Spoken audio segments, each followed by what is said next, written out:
of judgmental on the disciples a little bit. Because we know there's still more chapters in this book. This can't possibly be the end. They don't always swept off the boat and here's the end of the story and the rest is blank pages. And we know who Jesus is. We know the end of this story. We know that Christ is going to go through and have all these miracles happen. He's going to proclaim good news. He's going to go die on the cross and be born again 3 days later. So this boat can't be the end of the story. The disciples don't know that so much, but we do. So maybe we're sitting there at times going, guys, seriously, calm down. Jesus is right here. You just saw him heal tons of people. You saw him feed 5,000 people at one time with just some loaves of bread and some fish. Just chill out. We do the same thing while watching movies, don't we? You're watching a wonderful horror film, and the lovely victim decides to run up the stairs and hide in a room. At least if they're going, he's right behind you with an axe. He can get through the door, go outside, call the police, call a friend, do something. Not just hide and wait for him to come. Or watch a romantic movie, and the guy likes the girl, and the girl likes the guy. And you know, they're both so shy about it. And I don't know what to do. And if I tell her my feelings, maybe she won't like me anymore. Just tell her your feelings. She likes you, guy. Get over it. You know, or watching Little Mermaid and going, just kiss the girl. She'll be able to talk. So here looking at the disciples going, come on guys. Get with the program. And maybe like Jesus, we sit there going, you of little faith. You of little faith. And we start beginning to judge other people as well on the same kind of guidelines. Look at ourselves and say, well, I am of amazing faith. Look at me. But that person over there, they don't go to church nearly as often as I go to.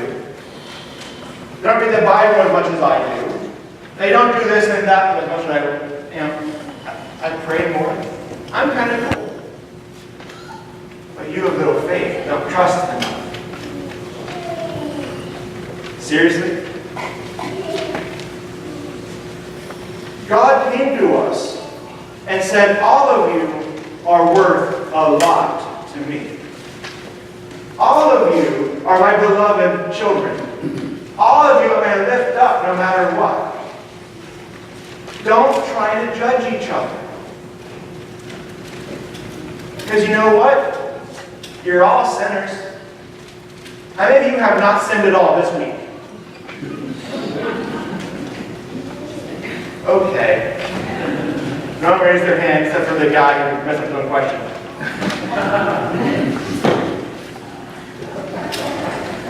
It's the Spirit once again. We all mess up. We're all full of sin. None of us is perfect. I try to say that I am on occasions, but I know I'm not. So the question isn't how wonderful we are, what level of faith we happen to be on, but that we are all in need of this loving God. This God who comes to us in the storms of life, when those waves are crashing high upon us, and we don't even know where to look. And all we can do is trust that God will be there for us. That God will provide for us. Which is a very eye-opening thing. To recognize that it's not just about me.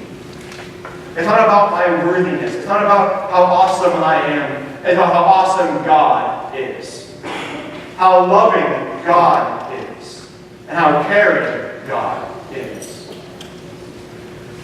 sit back and look at these disciples and say, why did Jesus pick these guys? But the scriptures becomes more and more apparent that he chose maybe the most inept people he could find. They mess things up all the time, and they can't seem to see where God is around them. But how often do we see God in our lives? How often do we actually recognize the presence of the divine in our lives? The one who comes to us and lifts us up. The one who comes to us and makes us whole. When it comes to us and guides us along better paths than we have in mind for ourselves. And sometimes those times might seem a bit disturbing to us. Now, a lot of my life, I could chalk a lot of things up to coincidence. It just so happened that the teacher decided to give us a whole other week the day I decided to not get that project done. It just so happened that when I needed just a little bit more to pay some bills, that someone lovingly said, hey, by the way, I have this for you. Those are the nice times, right? The one time in my life, though, where I look back and go, in that moment, I was kind of ticked off. What happened was that I was a fresh from college student, full of wonderful ego. Now, my name, Sean, means God's gift. And you better believe I owned that as much as I could. Now, in the Lutheran Church, there's a whole long process before you go into seminary. You have to have an interview with a pastor one-on-one. And you go through psychiatric evaluations, which somehow I passed. And then you have to have an interview in front of the bishop, which is our person in charge of our regional area. And this whole committee full of pastors and lay people who are going to sit there and judge just how great you really are and if you should go to seminary to become a pastor or not. We will decide if you have a calling. I walked in sure I would pass with flying colors. I was Sean. God's gift to the church. The interview did not go as well as I hoped. It was interesting because some of the questions I could never really ponder to prepare for. One question was, how often do you pray? I did not lie. I did not pray every single day. I was praying 3 times a week if I was lucky. Except for maybe that prayer at night we always do. And there was sometimes I just get all wound up in my life and I forget to pray. And the answer back to me was, well, God doesn't get too busy for you. And God's pretty busy. Maybe you should go talk to him a bit. Next question was, what's your favorite part of being Lutheran? All I knew was Lutheran. I didn't know any other denominations. I was different. I'm not going to answer about we're all sinners and saints at the same time. Oh, okay. What's your second favorite part?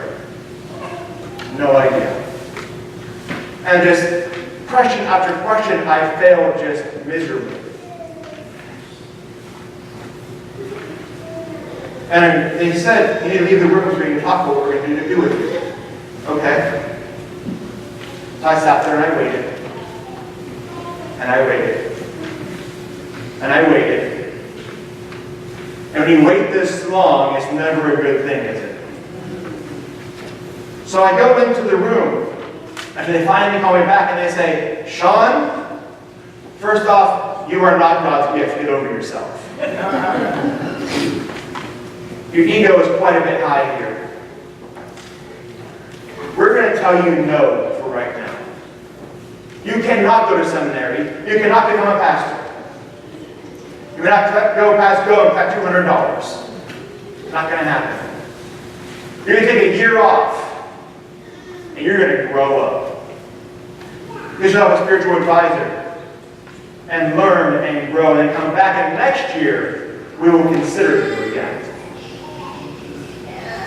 As you might imagine, I was not exactly happy in that moment. I had my life planned out. I got a degree in college in theater and dance. This is an unemployment major.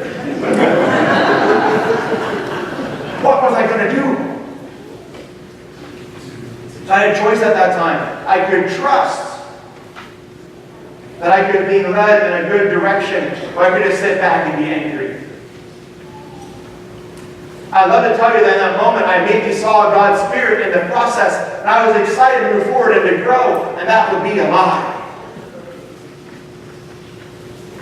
I was mad, and I cried, and I was a mess. I was working at Home Depot, which is a wonderful job. Some of the managers I had. But it wasn't where I thought I was meant to be at. So I went home, cried some more with my family, found a spiritual director, worked on my prayer life, and began to realize that my ego had gotten way out of control and needed to be tamped down. And thank God for those wonderful people who told me to stop and wait for a year.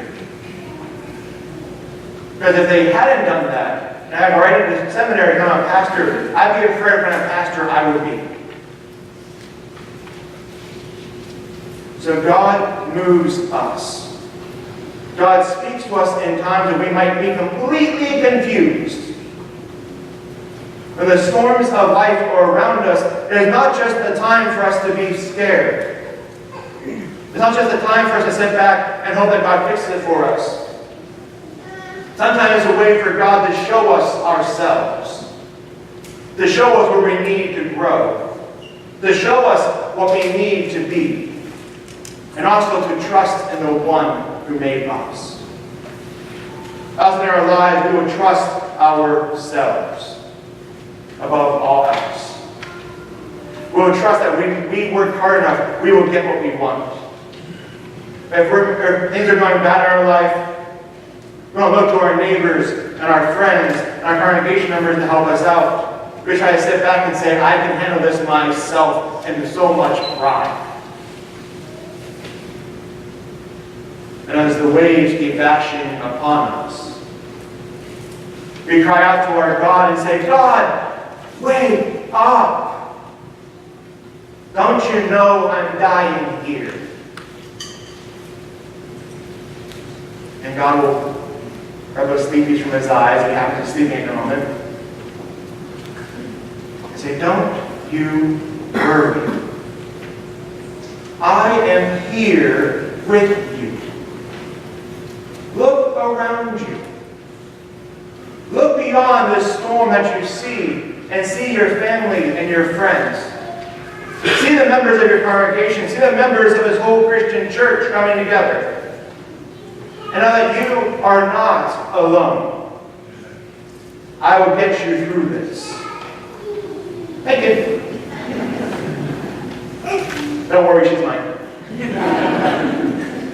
I guess. We're almost done. So, and sometimes when the pastor preaches too long, his kid shows up to save all the parishioners for a half an hour sermon. This is not paying. So, have you done? No. Okay. So, remember each and every day that God is there with you. In all the dark times and all the light times, there is God to guide you along the way, to give you peace, to give you understanding. And that even though the current moment might be so frightening, God will help you through it. The sun shall shine again. There may be peace, and there will be hope. And you look back and say, wow, I'm so glad God was there with me. Amen.